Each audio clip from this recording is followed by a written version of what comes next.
Hello again. Let's settle for the details now. The Aircraft Accident and Incident Investigations and Prevention Bureau has moved to meet timelines given by the International Civil Aviation Organization on Global Aeronautical Distress and Safety Systems Initiative.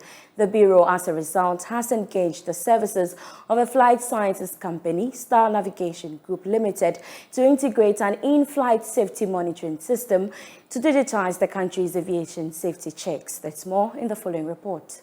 ICAO delayed its January 2021 date for its Global Aeronautical Distress and Safety System Initiative until 2023. Under the newly implemented two-year postponement, the standard for the distress tracking element of the initiative will now be applicable as of January 2023 for new-build aircraft. Speaking to Joy Business at the West Africa Aviation Accident Prevention and Airline Performance Optimization Conference to sensitize stakeholders on the new Star ISMS technology, Acting Commissioner of AIB Ghana, Akwesi AJB Prempeh, said the innovation seeks to change the traditional way of investigating or preventing aircraft accidents. Very soon, this emerging technology will be a standard practices for all states to work on it. So, as a nation, we have to make sure that on the preventive aspect, using technology, at the same time telling our stakeholders that this is the trend that we have to go. Deputy Director General of the Ghana Civil Aviation Authority, Daniel Aqua, touted the increased number of drone operations in the country's airspace. Also known as RPAS, he said the technology is a key development in the aviation industry. Another key development in our aviation industry is the increased number of RPAS operations in our skies. RPAS meaning remotely piloted aircraft systems.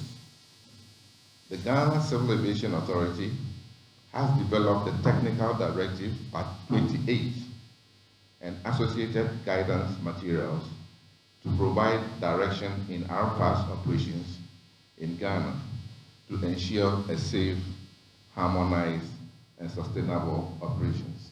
For his part, Senior Director, Investor Relations at Star Navigation Systems Group Limited, Harmeet Gill, said the technology was developed through artificial intelligence to make life safer for the public. He can see when he logs into the database that I've got 5 airplanes flying. What are they doing? The left engine, right engine, you can see everything instantly. And the data is recorded. So we want to prevent that it becoming a critical problem when you know, not when it's too late. And if it gets to that, we can download the data immediately. You don't have to recover the black box. That will save you millions as well. So one small incident on your left engine, right engine can be very critical for an airline. So we want to stop all these incidents, and we found the technology through AI, artificial intelligence, and that will really make life safer for the public because they're always crying for better systems. Well, we've got it now. It's time to adapt it. Meanwhile, Executive Vice President of Flightpath International, Captain Jonathan Cordich, shared some perspective on the future of technology in the aviation sector. All this accumulation with the data from the aircraft, all electrical systems, all operating systems, including what's going on in the cockpit, how we fly the aircraft, that we can design machines, processors that will give us a detailed analysis of where we can have the threats identified and be visual. Now we can mathematically see them, and this is incredible.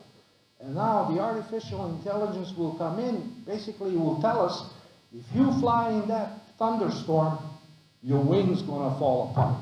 I would certainly like to know that before I get there. The West Africa Aviation Accident Prevention and Airline Optimization Conference, the first in Ghana, brought together stakeholders in Ghana's aviation space, and it was on the theme, Human Factor versus Emerging Technologies.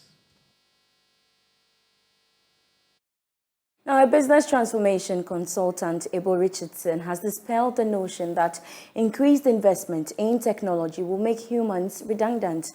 According to him, investing in technology will help create more jobs for the youth. Speaking at the Executive Insight Board briefing organized by Innovair, Mr. Richardson urged businesses to prioritize digital activities to enable them remain relevant amidst the digital transformation agenda.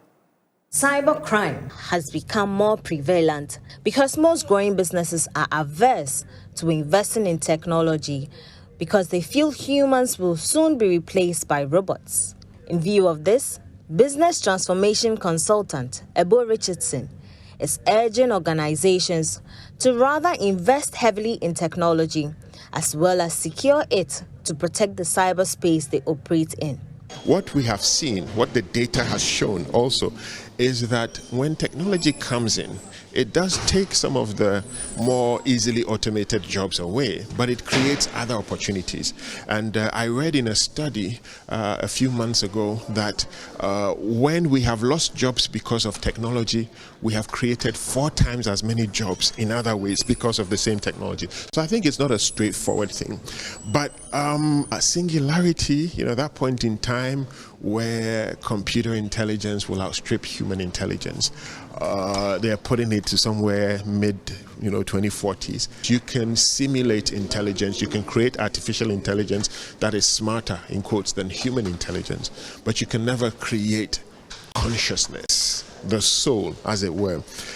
So that points to something. It points to the fact that there's only so far these machines can go, and human beings should position ourselves in those areas that machines cannot tackle. The chief executive of Innovari, C.K. Bruce, added that organizations need to align their digital strategies with their transformational strategy to ensure that they have a strong risk culture to protect their businesses. We need to ensure that your digital strategy is following closely behind your organizational strategy. We need to also understand the need for risk management, okay? Risk management is not a compliance issue. It is not a bureaucratic issue, i.e. just something that we have to do, okay? We need to ensure that our risk management activities is impacting the way that we do business, okay? And then finally, if you do not have the right organizational culture, then ensuring that these company policies, directives would not be observed, would not be in compliance, okay? People will still be doing what they need to do. We need to ensure that we have a strong risk-oriented culture, a strong security culture. The Executive Insight Board briefing was themed, "A winning secure digital strategy, a panacea to a successful enterprise." Now, the Senior Vice President for Markets at MTN, Ebenezer Chuma Asante, has reiterated the need to build qualitative and future-proof skills for the youth to help create more jobs. According to him, the youth in the country represent 60% of the population, hence the need to build and develop their skills. Data has become key to businesses across all industries, as companies recognize its value in strategic decision-making and process automation. In recent times, data science and analytics fields have seen substantial growth. To contribute to its growth and reduce the rate of unemployment, MTN organized the Data Science and Analytics Training. Here is Senior Vice President for Markets at MTN, Ebenezer Chuma Asante. If you look at our continent, where we have 60% of the population being youth, we often talk about demographic dividends. But demographic dividends that only represent headcounts is not enough. We really need to build qualitative skills, future-proof skills for the youth. And the essence of this course is to provide a platform for young people who are so enabled to also acquire data science skills. And the research that we have done all over the world indicates that this is one of the high-earning skills. It does not only equip them to join corporates, but it can also help them build their own business, become digital innovators, or even sometimes digital entrepreneurs as well. Some participants at the training who shared their thoughts said, data provides an opportunity for young people to try new skills to help solve challenges in the society. Data science is fast-growing. It's a fast-growing industry that has just come. Every industry now needs data. They analyze data, helps promote their business, also helps in decision-making. So I believe that doing this will give me a broader scope in anything I want to do. So I saw it as a good opportunity, so I decided to opt for it. I really wanted to be an accountant, but I'm also interested and passionate about data and technology. So my desire after the completion of the training is that I'll be able to be a data scientist who will be able to decode and make meaning from data to solve challenging problems. The 10 finalists were each given a laptop and data for the 6-week period. Moving on, lack of good accounting and expense management system to drive good record-keeping practices, a reason most medium and small-scale enterprises fail to access finance. This according to the General Manager of Business at the Consolidated Bank of Ghana, Michael Kwanzaa. According to him, there is the need for MSMEs to have good credit records and devise strategies to attract more investors. He spoke to Joy Business at the UK-Ghana Chamber of Commerce seminar on access to finance for MSMEs.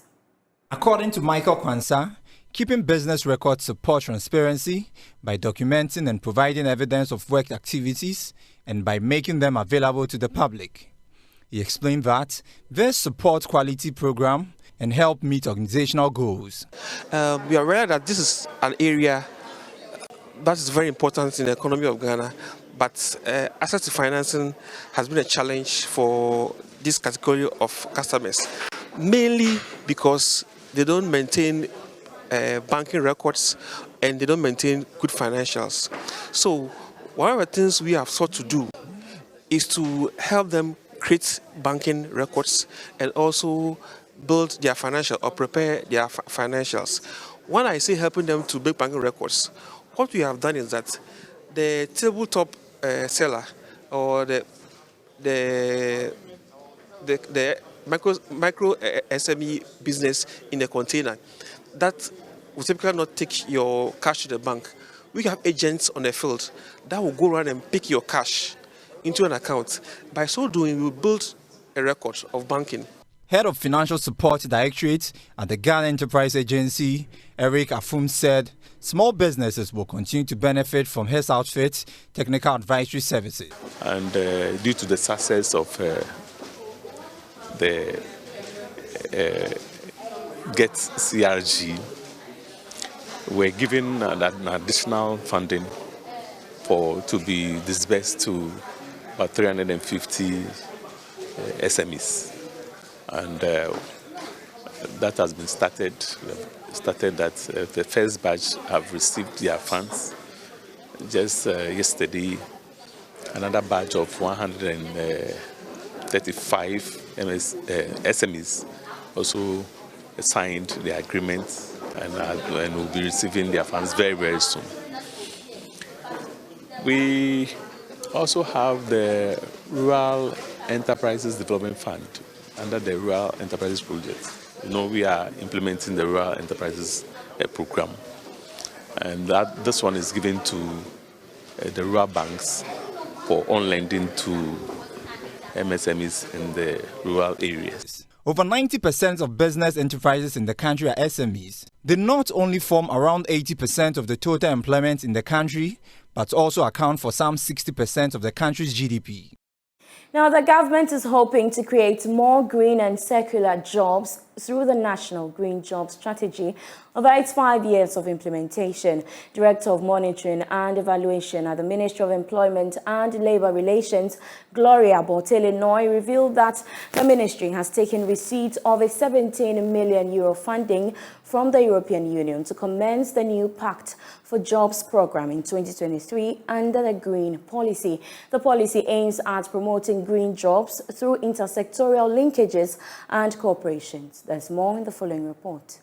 At the Ashanti Regional Green Job Fair, Gloria Bortele-Noy indicated the government is seeking to transition the Ghanaian economy to a greener one to create more jobs through its TVET program.